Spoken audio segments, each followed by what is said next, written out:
날마다 쓰는 나의 신앙일기 TV 데일리 큐티 나무의 향기입니다. 오늘은 3월 31일 금요일입니다. 오늘 함께 묵상할 성경 본문은 창세기 10장 6절에서 14절입니다.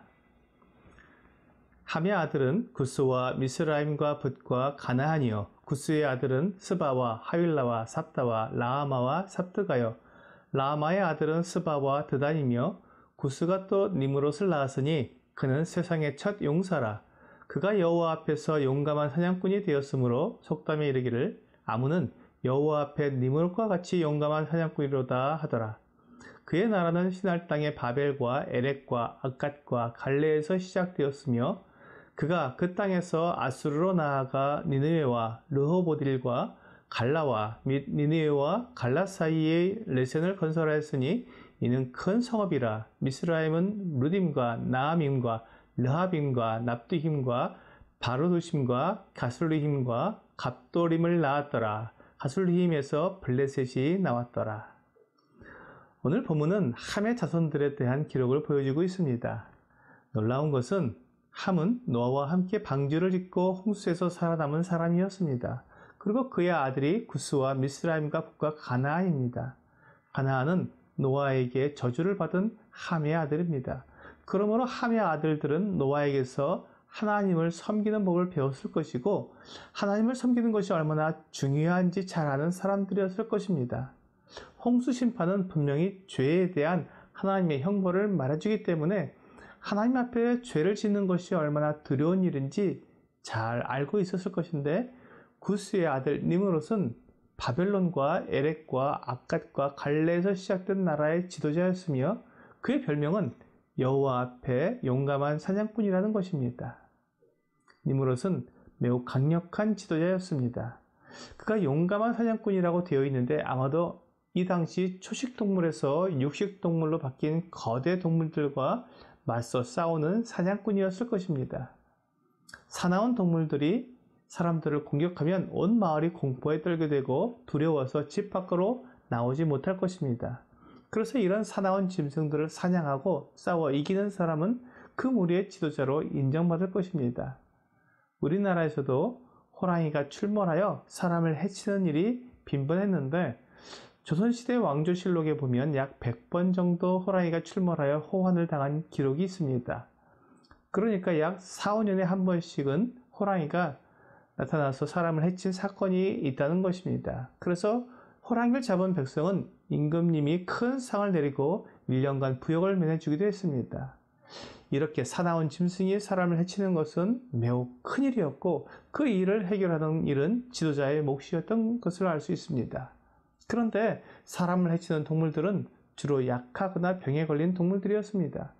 그들이 빠르고 강한 짐승을 사냥할 수 없자 느리고 약한 사람을 공격한 것입니다.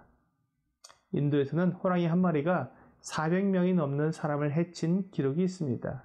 그러니 이 호랑이 때문에 얼마나 많은 사람들이 두려워 떨었겠습니까? 그런데 그 호랑이를 잡을 뿐 아니라 그보다 더 무서운 동물들도 사냥하는 강력한 리더가 있다면 그를 추종하는 사람들이 많았을 것입니다. 니므롯이 바로 그런 사람이었습니다. 그리고 그의 사냥술이 매우 뛰어나서 용맹하고 능력 있는 사냥꾼이 나오면 마치 니므롯 같다고 할 정도로 니므롯은 대단한 사람이었던 것 같습니다. 그런데 이 니므롯은 시날 땅에서 바벨을 세웠고 니느웨와 레센과 같은 큰 성읍을 세워 대도시 국가를 이룬 사람입니다. 그가 다스리는 영역을 보면 매우 큰 나라였음을 알 수 있습니다. 니므롯이 세운 도시들이 주로 하나님을 반역한 도시들이었다는 것을 생각하면 니므롯이 어떤 지도자였는지 잘 알 수 있을 것입니다. 창세기 11장에서 바벨에 대해 다루고 있는데 하나님께서 바벨에서 사람들을 흩으셔야 할 정도로 사람들이 하나님을 대적하는 도시였습니다. 유대인들이 바벨론 포로기 후에 그들이 주로 사용하는 아람어로 이 구약성경을 쉽게 번역한 이 탈굼이 있습니다.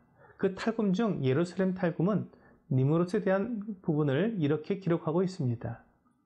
그는 사냥과 여호와 앞에서 악함에 있어 뛰어났는데 이는 그가 사람의 아들들에 대한 사냥꾼으로서 그들에게 이렇게 말했기 때문이다. 여호와의 판단을 떠나 니므롯의 판단을 따르라. 그러므로 속담이 이르기를 아무는 강한 자 니므롯처럼 사냥과 여호와 앞에서 악함에 있어 강하다라고 했다. 그러므로 구약 성경을 읽는 고대 이스라엘 사람들이 니므롯에 대해 어떤 생각을 가지고 있었는지 충분히 이해할 수 있습니다. 바벨론의 신 무로닥 또는 마루둑이라는 신은 바로 니므롯을 신격화한 것입니다. 이로부터 이방 종교가 시작되었고 하나님 외에 다른 신 개념이 생긴 것입니다. 로마, 헬라, 인도, 이집트 등 여러 남신과 여신을 이 바벨론의 만신전과 비교해 볼 수 있습니다. 이 니므롯이 함에 손자였다는 것을 생각해 보면 함이 어떻게 자녀들을 양육했는지 알 수 있습니다. 그러므로 노아가 포도주에 취해 장막에 누워있을 때 함이 아버지의 부끄러움을 형제들에게 떠들어댄 것이 우연히 일어난 일이 아니었다는 생각을 하게 됩니다. 함의 아들 부스는 자기 아들의 이름을 니므롯이라고 했는데 그 이름의 뜻은 반역하자라는 뜻입니다. 아마도 함과 가나안에 대한 노아의 저주를 받아들이지 못한 것처럼 보이며 아들의 이름을 지으면서 그에 대한 억울함을 나타낸 것 같습니다. 오늘의 적용 질문을 보겠습니다. 나에게도 하나님을 반역하려는 마음이 있지는 않습니까? 사람은 그 안에 죄성을 가지고 있기 때문에 하나님을 순종하기보다는 반역하려는 성향을 보입니다. 하나님의 말씀에 순종하기보다는 무슨 핑계를 대서라도 말씀을 거스를 수 있다면 거스르고 싶은 것입니다. 그래서 하나님의 말씀을 들을 때 그것을 나에게 적용하기보다는 다른 사람에게 적용하려고 합니다. 나는 괜찮고 나는 다 알고 있고 나는 올바르기 때문에 하나님의 말씀은 내가 아닌 다른 사람에게 필요하다는 것입니다.